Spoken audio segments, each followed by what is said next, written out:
Hello, everyone. This is Chris Safarova. Welcome to another episode of the Strategy Skills Podcast.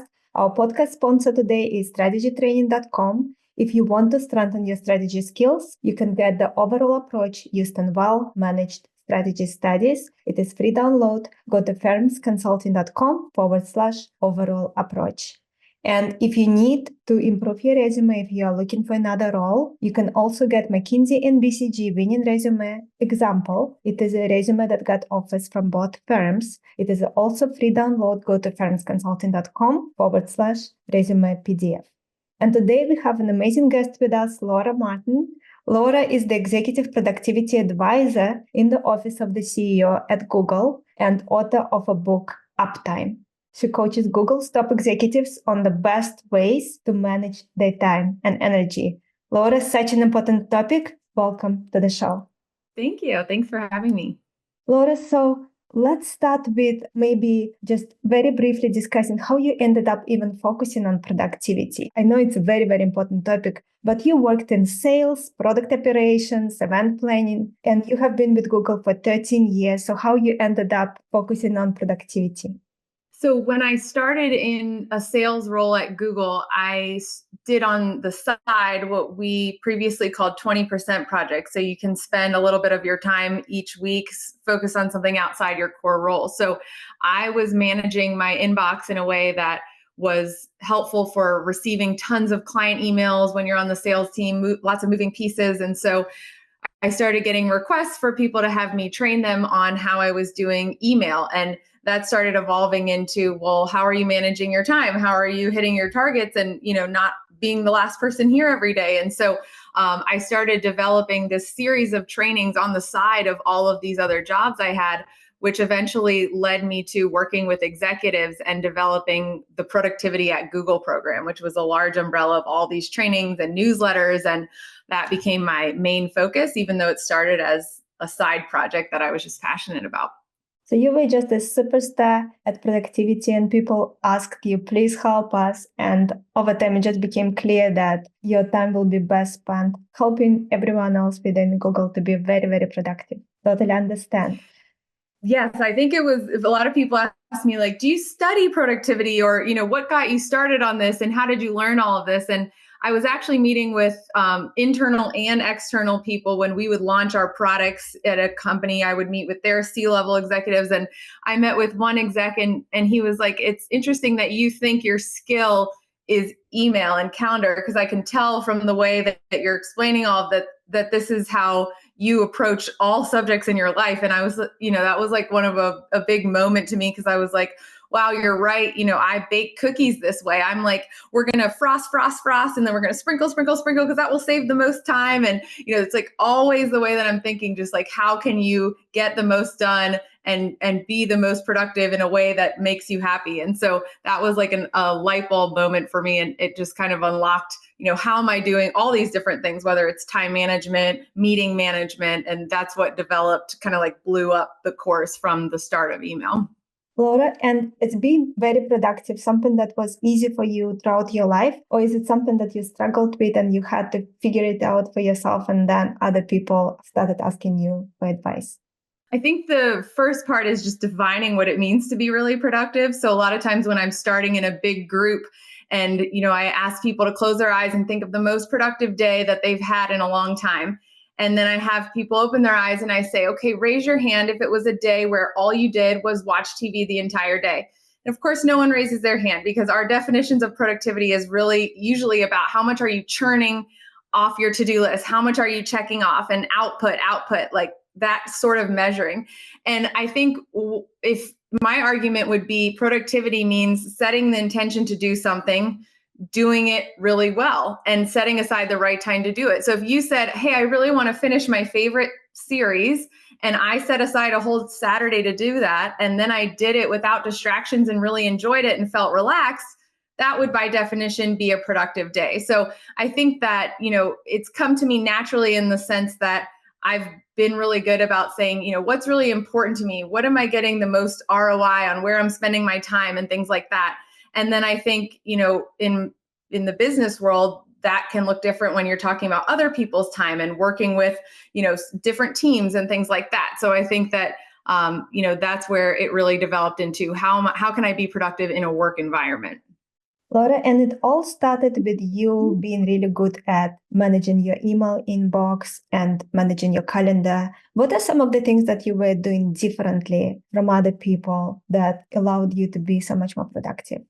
So in the book, I go a lot into this about email management because I think email, when I do my coaching sessions with executives, a lot of times we start with email because it's just so personal and it's so in your face. And it's, even though a lot of communication has moved to instant chats, I think it's still just something that people have a lot of and feel like they want to get control of. And so the way that I was managing email, I like to tell people to totally forget about email and think about laundry because that's something that we all really understand how to do. And so, if you opened up your dryer and you took out one pair of pants and it was still wet and you thought, I'm just going to throw it back in with the dry clothes. And then you took out one shirt and folded it and walked all the way upstairs and came down, took out another shirt, folded it, walked it all, found a sock, didn't feel like matching it, put that away.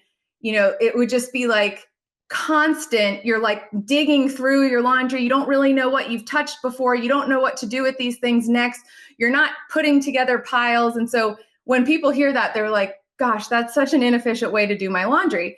And I think that is how so many people are doing their email. They're just kind of like churning at the end of the night. They're like, you know what? I don't feel like doing all this laundry. I'm going to just throw a bunch of other stuff in and start the dryer and open it again in the morning. And so when you think about your email and how that can relate to laundry, you have separate baskets for the things you need to do. So in a laundry situation, it would be things I need to fold, things I need to hang, and socks I need to match. And you empty the dryer, which is what I refer to as inbox zero. It doesn't mean every single clothes is folded, but it does mean that I've touched them once and told my future self what I need to do with them and then group them together. Because as you know, it's easy to fold 5 shirts in a row versus folding one shirt, going all the way to put it up, and instead of putting a pile. So that's the basis of what I started teaching at Google and externally. And a lot of that goes into detail in my book. So just shifting that mindset where, setting yourself up to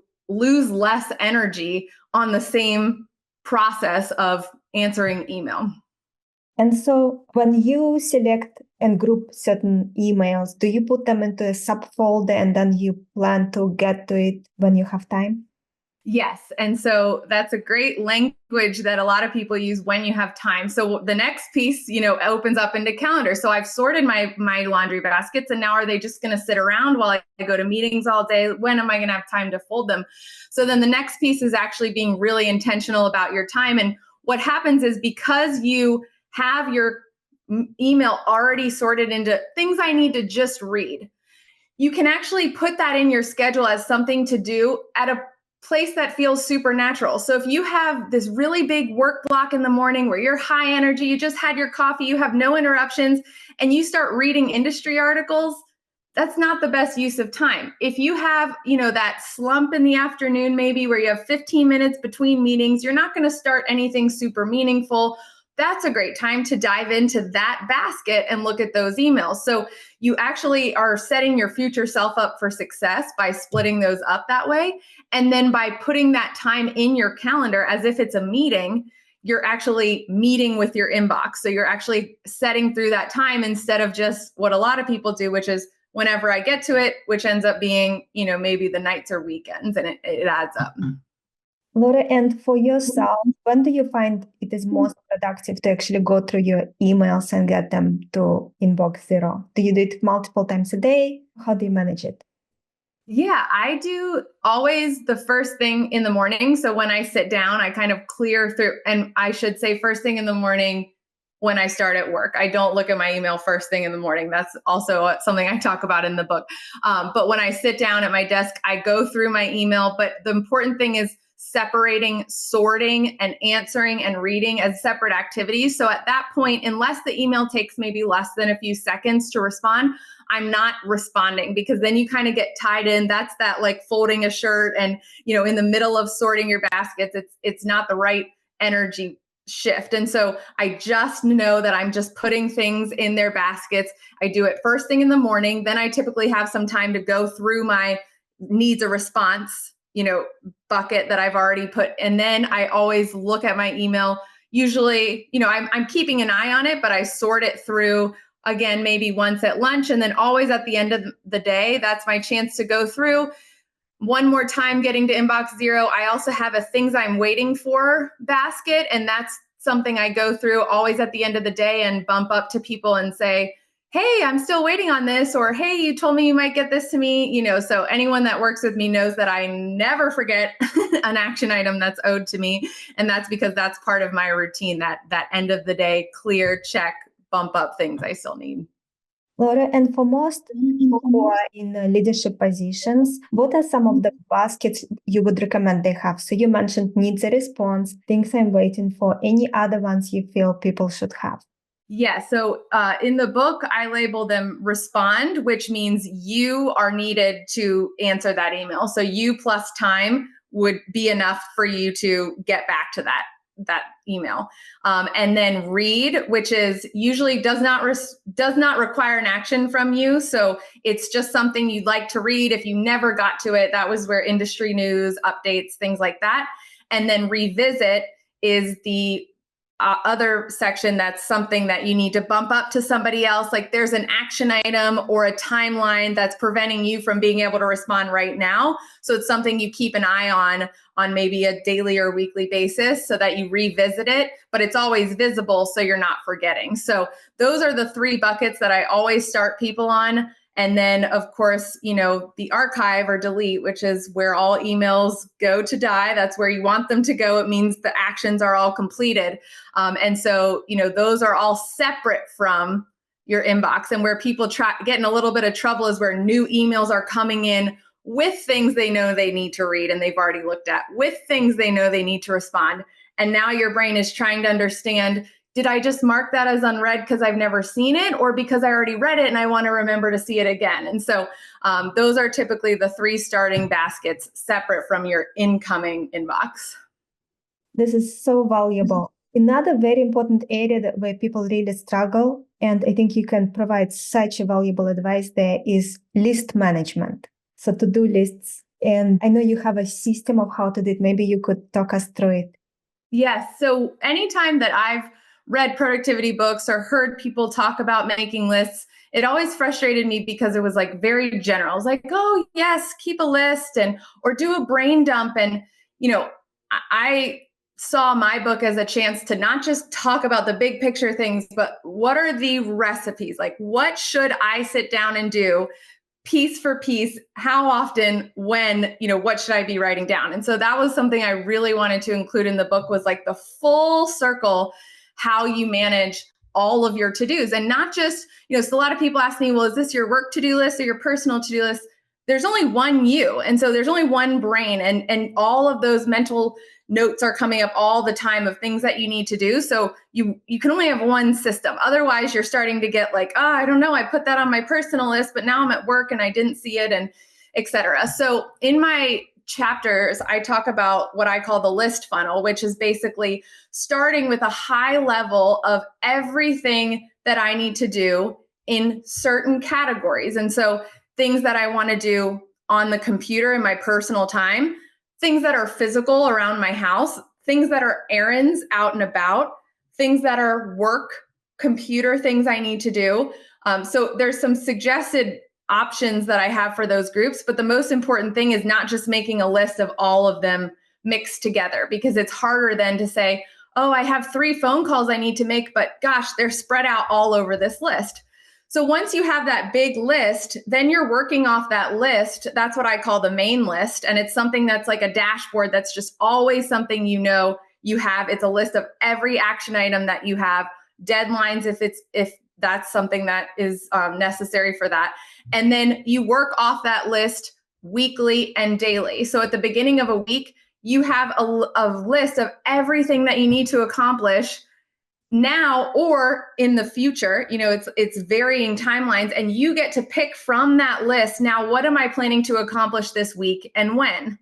And then similarly, from that weekly list, you're saying, okay, now each day I'm actually saying, well, at the beginning of the week, I committed to finishing that presentation. And it looks like Monday is the best time for me to do that. So now here it is Monday. And not only do I know I'm going to do it, I'm writing the time that I'm going to do it and how long it takes. So it's almost like it's a closed system that your brain can really trust, that there's nothing just left to, oh, I wrote it down somewhere, or this was something I needed here, this was something I needed here. And one of the big pieces of that is what I call the capture list, which is, I think, something that a lot of people don't do. So, you are in the shower on the walk with the dog, and you think, oh, I really need to submit that form for my, doctor's office. How does that get in your system? That's the piece of the funnel. Like, you've got to get that now in the funnel, and then all the way down till if it's due tomorrow, it needs to be somewhere on tomorrow's list. And if you're just walking the dog and you think that you're going to write it down somewhere, you're not trusting yourself to always capture those things. And so a big piece of the list is having this capture list that's available at any time. That's the biggest piece of it, is that it's available, if you are cooking in the kitchen and you remember something with egg on your hands, like, you can still somehow get that to your capture list. So, I'm doing that constantly. Like, when I'm just around and doing something not work related, I'll think of a work related action item I need. I get that onto my capture list, and then I have a practice of checking my capture list to funnel it back into the funnel. So nothing is ever lost that pops into my head. And I think that's a really important piece for people. And all of those worksheets, they're on my website, each of those lists, and the book kind of describes how to do them. And with the capture list, how often do you look at it? So that's a great question. I look at mine pretty much every day or every other day. That's how much I recommend in the book, maybe like 2 to 3 times a week. Certainly at least once a week, when you're making that weekly funnel, would be a good time to go back through. But a lot of that has to do with the nature of your own workflow and your brain. Like, some people are like, oh, a lot of things that I'm capturing are things that I need to do in 3 weeks. Then you have some people that are like, oh gosh, I think of things all day that I actually need to do tomorrow. So they might be somebody who should just glance at it every night and funnel it back into their list. But, just having the capture list, I think, is the most powerful, because it just gives you the ability. I joke that it's like, you have a piece of gum, like, if that's when you get that idea, like, you have to do something with it when you take it out. You really have to, like, be intentional. Like, now I need to find a place for this. And so if you have that list, it doesn't ever stress you out. Like, gosh, I forgot I needed that doctor's office form, and I'm going to think of it again in 2 days and be stressed about it. You kind of like take it out and then let it go, because you know that you're going to get to it. Laura, and you mentioned the main list, and then you have sub-lists for a particular type of activity, for example, all the calls in that sub-list. Some people may ask, would it not make more sense to just put immediately things into a particular list it belongs to? What would be the point of also having a main list? Good question. That's a really good question. So the point of having the main list is to ensure that if you say, tomorrow, I'm going to work on that, I'm going to send that email to my doctor's office, and you maybe put it on your calendar or something like that. And as we all know, something comes up, somebody stops by your desk, you kind of blow through that time, it's the end of the day, you've forgotten a couple things on your to-do list. Now that's disappeared, because you're not circling back to a place where it was cemented.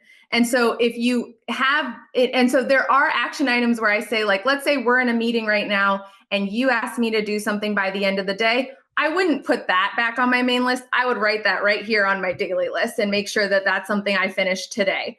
So, you don't have to do extra work, but I think that if you make a plan of what you plan to do each day, and as you know, it never happens that way, you risk losing those things because they were on my list for Monday. Oh gosh, I didn't get time to do them. Now I never see them again because I haven't had a place where I actually have to check with myself. Did I do that on Monday? And in that case, cross it out. And the other lists that we discussed, for example, all the calls I need to do, all the things I need to do around the house, those seem like also kind of ongoing lists. So given that those are ongoing lists, would you not then, if you put it on that sub list, it seems that you would not lose it? I'm just trying to still get my head around why would you want to put it on both, on main list and sub list? Okay, so that I think the confusion is that the main list is just a group of sub lists. So actually, I know we're talking, but I have my list right here. So this is my list that I made a couple days ago. It's kind of blurry, but there's subsections of those types of to-dos. So it's still one list. It's basically just telling me, it's grouping them together instead of saying, send that email, make that call, hang that picture in my dining room. Instead of those being all together, they're just split out into types of action. Because if I'm like, oh, I have a long car ride in the next 2 days, I'm going to go ahead and tackle all my calls, and they're already grouped together for me. Or, today is a weekend and I'm not going to be sitting at my computer. This is a great day for me to do the things around my house. And they're already broken up into their own type of section so that I can go straight to that section of my main list. It's not a separate list. It's just kind of like a separate section so that you are setting up your future self to say, oh, I'm sitting at my computer on the weekend and I have a bunch of things I need to do on the computer for my personal life, and they're all grouped together. That's much easier than trying to go pick through all your to-dos from some, big list and find out what those things are. So it's really more setting up the type of action within one list. Makes sense. So those are subsections of this one big list where you have everything. As you were talking about, I actually thought about the reason why would you want to have the main list and then sub-list.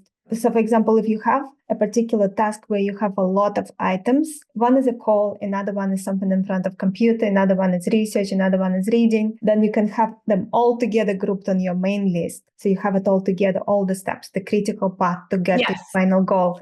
But then you split them into sub-lists so you can group together similar activities.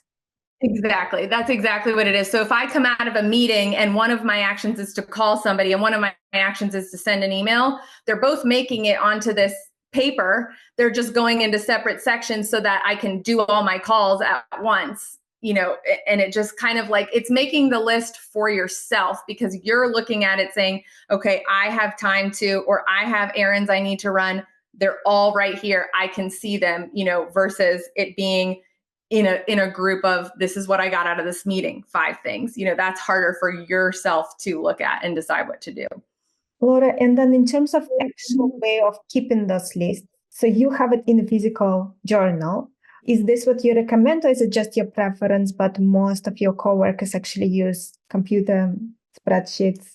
Yes, I think it's a personal preference. I have always been like a paper to pen to paper person. I like using colors and things like that. I do always, anytime I make a physical list, I take a picture of it. That's one of the tips I talk about in my book, because you don't want a situation where you've made a huge grocery list and then you lose it before you go to the store. So if you are a pen to person, it can be helpful to just take a picture if you think there's a chance you'd lose it. But I've been teaching this list method for probably 7 years at Google. And it's been so cool to see how much people have customized it to be their own thing. So, some people laminate a physical piece of paper and then they just use like a wipe off marker and change it. Some people do like a Google sheet and cross off things that way using the check boxes. I had one woman who sent me a picture. She made a giant whiteboard of my like daily plan, and she had made it as like a permanent whiteboard, and then she just filled it in every night before the next day. And so I think it's, just whatever your preference is. I think the biggest thing is doing something that you're going to keep up with. So for me, using fun colors, that change with the season, like that's something fun that I want to do. And some people might be annoyed by that and they love having everything digitally available and seeing things on the computer. So the most important thing is something that you're going to want to keep up with and is easily accessible for you. And for your main list, you can fit it all on that one page for all the things? Yes.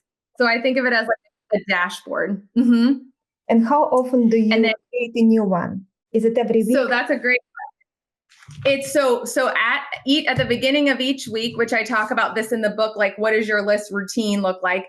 So at every Sunday night, I look at this list and I make my weekly list. I say, oh, I look for anything that has deadlines on this list. I look for anything I think I'm, based on my meeting schedule, travel schedule, what am I actually realistically going to accomplish from this list and when? So I pull that off. And then each evening I say, okay, based on that weekly list. So then I kind of put that aside. And then each evening I say, based on this weekly list, I'm going to do this tomorrow. What time am I going to do it? So it's like I'm chiseling down, which is the funnel version. So then about every, and then I'm looking at my capture version each Sunday to say, okay, what needs to go on this list that isn't on here? And I would say about once a month, I recopy the main list and say, okay, that's now, a lot of stuff has been crossed off. A lot of stuff has been added. I kind of want to start fresh with a new main list and then work my weekly lists off of there. But this is something I was doing, and then a lot of people were asking, like, how do you, when you come out of a meeting, you get this, you're cooking dinner, you think of this, like, how are you making sure that gets done? And so I really just made worksheets off of the workflow that I was doing. So I think, like I said, they're on my website. And once you kind of see the 3 worksheets, I think it kind of makes more sense of how it all comes together. Laura, and for your daily list, do you also have it on paper? And do you block things Yes. on calendar? How do you manage it? Yes. So I have a daily list worksheet that I fill out, and I recommend doing it the night before because it gives you a chance to kind of soak in and say, this is what I said I was going to do. If you start the day at 8:30 a.m. and you're kind of like, what should I do today? You've already kind of lost that chance to really make the most of the day. It also helps when you say you're going to do something and, you say, I'm going to work on this at 10 a.m. and then you go to sleep. It gives you time to like marinate on what you're actually going to do for that. And so it gives like that runway for you to have better ideas when you actually started at 10 a.m. instead of surprising yourself. So the night before, I write down like, what are my top 3 priorities for the day? And this is all on that worksheet. What is my hour by hour going to look like? Usually I have virtual calendar of what meetings I have and things like that. So I just block that on my calendar. I block that on my sheet. I say, when am I making time for email? And then another thing that I like to do is list some snack size to-dos. So that's also on the worksheet. But a lot of lost time is when there's unexpected downtime. So if a meeting ends 15 minutes early, a lot of people just kind of get sucked into email, or they don't know where to go. Now they've spent like 10 minutes looking for something to do and they've wasted it. So I really advise executives each day, even if you're just like 1 or 2 little snack sized to-dos that take 5 minutes or less, send that one email, make that one call, something where it's like, if I need, or I'm just feeling kind of low energy and I just need to like munch away at something, it still gives me something to do without having to search around for an action. So those are the pieces of the daily worksheet. And I take all of that each day. And it's basically like a practice run of how my day is going to go before it even happens. I write everything on there, from workout to anything I have to do for my kids, like, just a contract with myself of this is probably what's going to happen tomorrow. Of course, things come up, but the good thing is, I have an idea. If something bumps my meetings or something comes up, I can say, oh, from 2 to 3, I was going to work on that presentation. Now I can't. I'm going to need to find a slot for that another day this week. It's okay to not go to plan because you have that security of knowing that you'll find another place for it. In terms of managing your daily and weekly tasks and staying productive, do you feel are there still certain parts of improving productivity that you currently trying to figure out? Or do you feel your system right now for you is 100% set in stone? I think from a to-do list standpoint, it's a system that I feel that I've used enough now that I trust it and I haven't made very many changes. Of course, sometimes something comes up like writing the book. That was kind of like its own sub list of the main list because it had so many action items. So of course, whenever things, you might have a big life event, like you're moving or something like that, and you might now have like a separate to-do list that is just for that type of action. And so I think that the list can change. I think where I'm just continuing to grow with productivity, and I talk about this a lot in the second half of the book, is less of the tactical, the getting things on lists and actually churning them out, and more of just the prioritizing downtime, which I talk a lot about in the book. So, uptime a lot of people think is the opposite of downtime, but I really talk about how they work together. And uptime is when a computer is running at its absolute best and operating, but you do need to restart it and you do need to power it down, and it cannot be running the whole time or it starts getting glitchy. And so we are the same way. And I think a lot of people think, oh, taking a day off, taking days to do nothing, taking breaks, all of those are inhibiting my productivity. But a big thing that I talk about is, all those examples I gave of when you think of your best ideas, none of them were when you're knee deep in email. None of them were on your ninth meeting of the day. They're all when you're walking the dog, when you're working out, when you're, in nature, when you're taking a shower, when you're on a bike ride, like all of these downtimes for your brain, on your commute, when you're not listening to anything, you're just kind of sitting there. And so I think that that's a big piece of the book is it's not, productivity is both vision and execution. And we talked a lot about execution, and that's where all the lists fall in. But the bigger piece of it is, how are you thinking of those really good ideas that you want to put into your funnel? How are you making that brain space to have those aha moments? And I think slamming yourself with, doing stuff all the time is never the way. And so I think I'm continuing to navigate and learn that. And I think that's kind of like the switch that we're seeing just in the world of productivity. It's not just output. It's how do I keep from burning out? How do I keep employees happy? How do I have people who are creative and contributing? And, that's how you want to be as a company. And so I think that that's where we're just continuing to grow. And that's a lot what my book is about. Laura, and I'm so glad you brought up the importance of rest and downtime. People who are listening to our show are very driven. We all work incredibly hard. We kind of broke out of our orbit multiple times in our life and did things that people around us didn't thought was possible. But then with that comes this personality where you really very hard on yourself. You work really hard and you're not prioritizing rest. And what is interesting is we have done it for such a long time that we don't remember how to rest. We don't remember how to take care of ourselves. So what are some of the tips you could give to people who understand that they need to get more downtime? How can they get effective downtime so they can be refreshed and be even more productive and contribute at even higher level than now?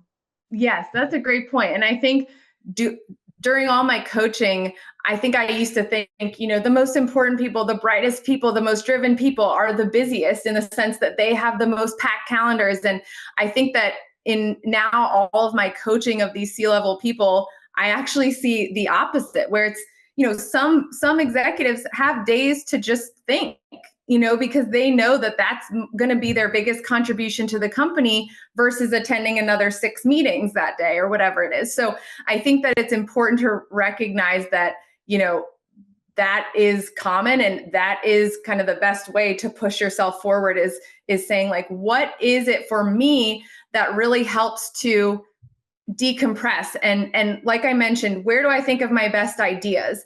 And I think that's a good starting point in my coaching sessions for me to understand. People say, whenever I do fit a workout in, I always feel refreshed and kind of think of something great after that. And so that's a good way for you to say, okay, I need to make that a priority. And I think, technology is wonderful. It has helped our lives in so many ways. It is totally necessary for a lot of our jobs. And I think there's also a piece of it that chips away at our productivity. And so I started this big challenge at Google 5 years ago called No Tech Tuesday Night. And it was just a challenge to say, from dinner time until the following morning, no technology at all. It was so successful. I mean, thousands of people signing up to do it, and actually like nervous to do it. I mean, totally honest, being like, this is really stressful for me to not be near my phone, even for a few hours. I've never not used my laptop at night. I feel like I need to churn things out. It was like a lot of people first and second week were like, wow, this is really difficult. And then it's kind of crazy. Like it gives me goosebumps to read the feedback, which I've included a lot of that in my book, of people who by the, it's a 6-week challenge. And it's like by the 6th week, some of the best feedback is, I had a really difficult work problem. My instinct was to really heads down and churn it out for the rest of the night. But I had signed up for this challenge. So I closed my laptop and I knit that night. something that's a hobby that isn't requiring that screen part of your brain. And the next morning I woke up and thought of the best possible solution. And he was like, I'm convinced that had I like nose to the grindstone, I would not have had that realization. It's because I gave my brain that total chance to rest. So I'm big on really small habits, because I think saying like, oh, don't look at your phone every night, or build in a 1 hour lunch every day, or those are the kind of things that are like too far fetched, or only look at your email once or twice. It's just like, that's not going to happen. So I think this like one day a week, just a couple hours, challenging yourself to like play a board game, do a puzzle. So many people reconnected with hobbies, instruments, learning instruments, went out with a friend, went into nature. Like when they couldn't access work or technology or TV, they were just like, what can I do? And the craziest part was the feedback about how refreshed they felt on Wednesday. Wednesday's my best day of the week. I'm so productive Wednesday morning. My manager even made a comment how Wednesday in my meetings now he can tell a difference. And it's because of Tuesday night of taking that rest. So that's always one like little step I recommend to people. If you can pick one day a week, then you kind of get addicted to it. You're like, wow, this is wonderful. Maybe I'll do 2 days a week. Maybe I'll do a weekend day. So I have people that have done it every Tuesday since the first year I did the challenge, for like 5.5 years now. They've been doing that. And they just have stuck with it because they feel like it's such a good habit. So, there's smaller things even than just, 1 30-minute walk with your pet without your phone or something like that. Something to show yourself, wow, I really do feel like I'm a better person the following half hour, a smarter, more strategic person after I've taken that time. And a lot of us feel that on a vacation. If you really, really unplug on a vacation, you come back feeling like a new person. And so this is just like micro versions of that throughout your day or week. 100% agree with you. I go for a walk every evening whenever weather allows, most of the time, even when the weather is not the best. And it makes tremendous difference to everything I do the rest of the time. What are your thoughts on rest during the weekend? How much do you think we need, and what are effective ways to rest?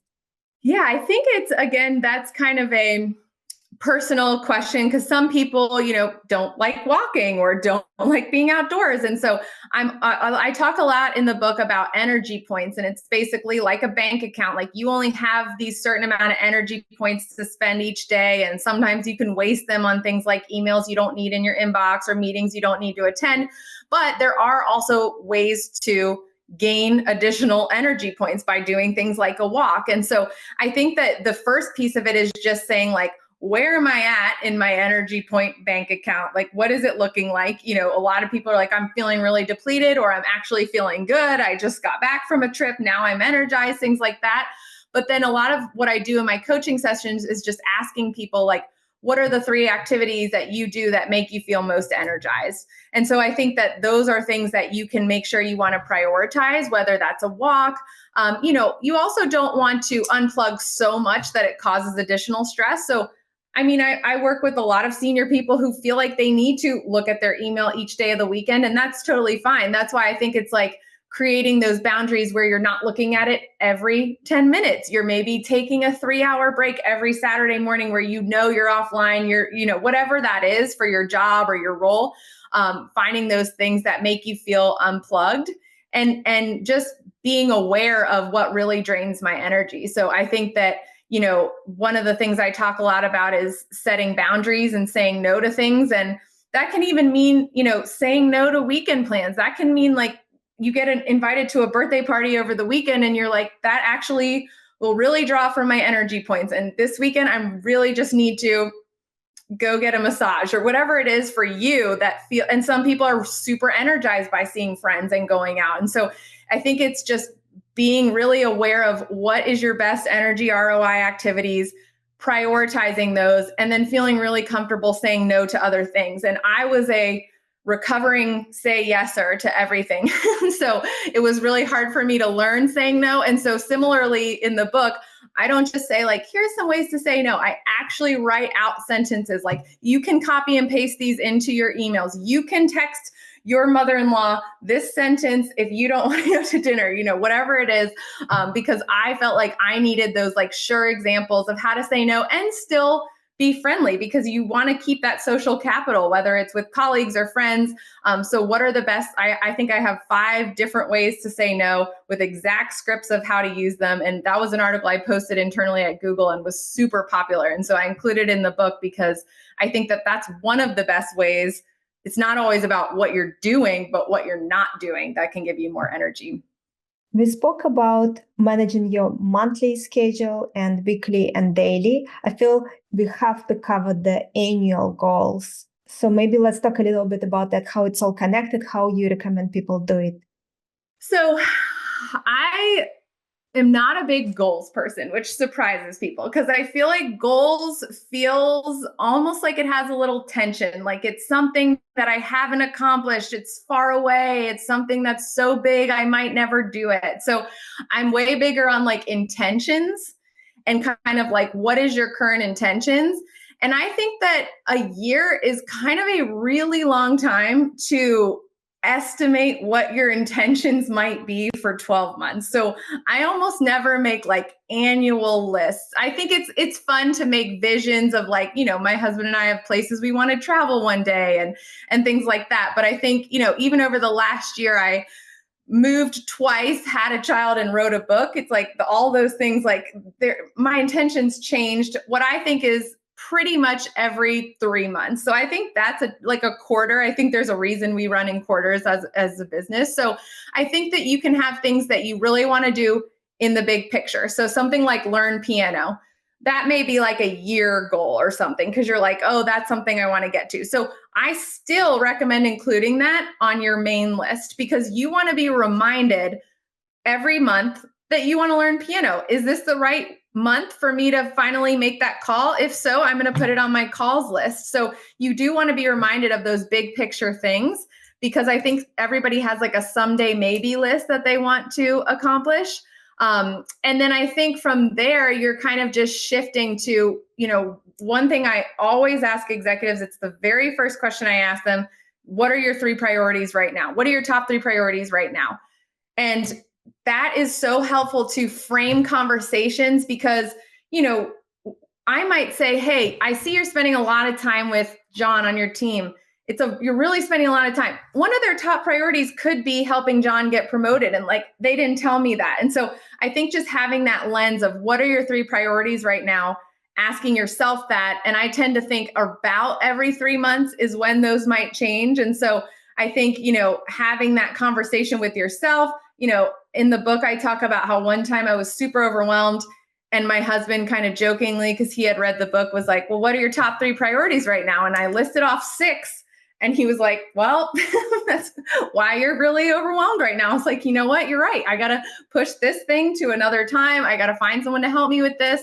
And so I think that, asking yourself, asking people you're working with, asking a manager, asking someone who works for you, it's just such a great way to just pulse check, not necessarily like what's on your daily list today, because that's super granular, but what are you thinking about? What are your goals right now for the next 3 months? So I think that's the way those big picture things that you're really focused on, you can make sure that those are trickling down to your lists, which I talk about in the book as well. And do you use any AI tools? Do you recommend using any AI tools for productivity? Yes, of course. I love AI. I'm so excited about all of the features that have come out, especially in our workspace products, the Duet AI features. I think I have a whole chapter on tools in the book because I think mindset is so important. But I think a lot of people forget the mindset piece and expect the tools to solve everything. I'm going to just download this productivity app. I'm going to find this planner that's going to solve my life. And so I think, unfortunately, no one thing is the thing that's going to solve everything. You really have to have that intention, the thoughts about what are your priorities, things like that. But then one of the pieces of it is executing really, really well. When you do have time to do something, I've set aside 2 hours to build a training. How am I using my tools so well to make sure that I get that done in the best way possible, in the fastest way possible? So I talk about things like keyboard shortcuts for your top actions that can shave like days off of your year if you're using them for the top things you do in your top programs. And so I think AI is just that idea on steroids. It's like, I've decided to write emails now. I really need to lean into a tool that's going to give me a draft for that email. It's going to give me options to elaborate, to shorten, to bullet what I need. I'm building slides for this presentation. I had originally budgeted 2 hours. I can almost do it in 30 minutes now because I'm typing in images that I'd like to use and AI is giving me those images. And so I think that the biggest thing I say about all tools, including AI, is really, really learn what they can do. If you use a product every day, spend 30 minutes in the settings figuring out everything it can do, whether it's your phone, your TV. In the book, I talk about my father-in-law. He loads the dishwasher so precisely that it looks like he had measuring tape in there. And I was like, every dish comes out clean, even though it's packed full. And I asked him, how did you learn how to do it like that? And he said, I read the manual for my dishwasher when I got it.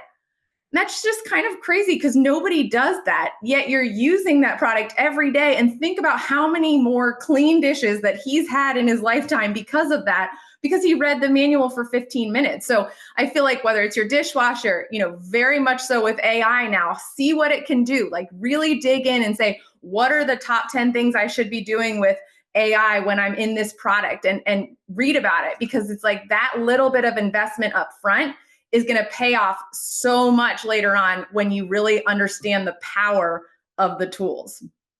100%. If you try to figure it out yourself, you will miss important functionalities. Are there maybe 1, 2 tools that you could share that you currently enjoy the most, you find them most useful for you?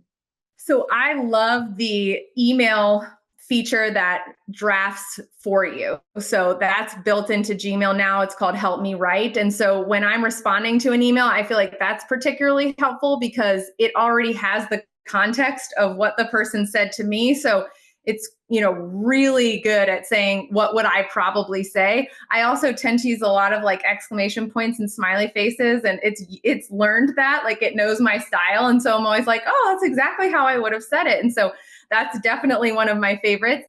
And then I do build a lot of presentations for speaking events and things like that. So my other favorite is within Google Slides, there's a help me create an image. And so I can type in, I want a person sitting at their computer, or a person at a desk, or a person on a walk, if I'm talking about that, and really describe what I want. It kind of like comes up with options, and it's just so much easier than me flipping through clip art or even graphs. It does a great job of coming up with how I might want to visualize something. And so I think it's endless the ways that it can help us in that, like, tactical day-to-day of how we're using things. Thank you, Laura. Last question from me for today. My favorite question to ask. Over the last few years, what were 2, 3 aha moment realizations that really changed the way you look at life or the way you look at business? That's great. Great question.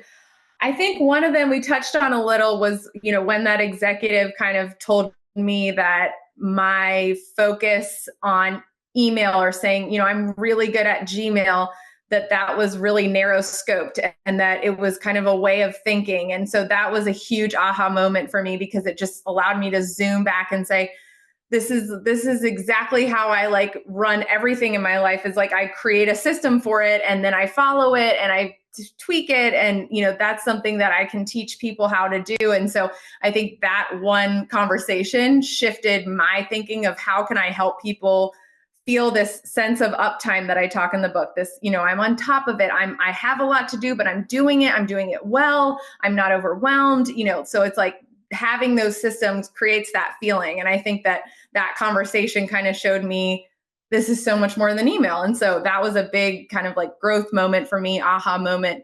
Another one I would say was definitely in the process of writing this book. I was pregnant, and I had, my daily list, my weekly list, every little moment planned out until what was my son's due date. And I was thinking I had all this time, and I had everything planned out. And if he arrived on around that time, I was going to have everything done. And then around a month before my due date, my water broke on the couch and I was like, oh my gosh, this is so not my plan.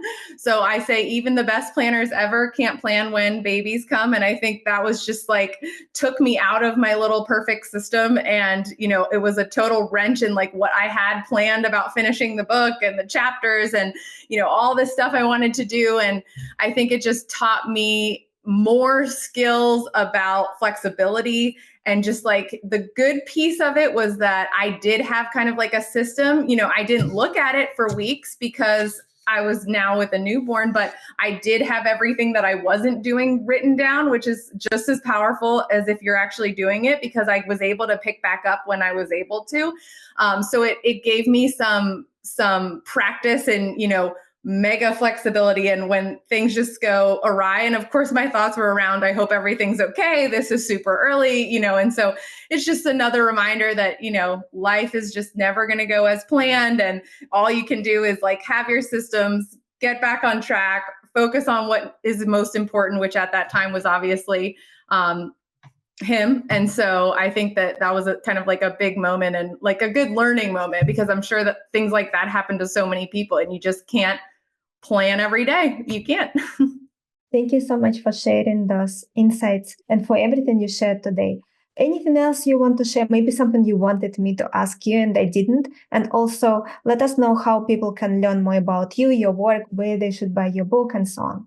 Yeah, that's great. I can't think of anything. I think we covered kind of like some of the tactical pieces and then a lot about the well-being. And, the promise I have in my book is that for every minute you spend reading the book, you will gain back in time from some of the tactics that you've learned. So, I highly recommend checking it out. It's like the 7 years of my coaching all wrapped into one. And it's not one of those books that gives a lot of high level ideas and then doesn't tell you how to do them. I think, it's like starting tomorrow, here's things you can do, exactly these things, and they're going to make a difference. So I think we covered a lot of that. If people want to learn more about me, I am on LinkedIn. I post a lot on Instagram about personal productivity. And I mentioned my website, lauramaemartin.com.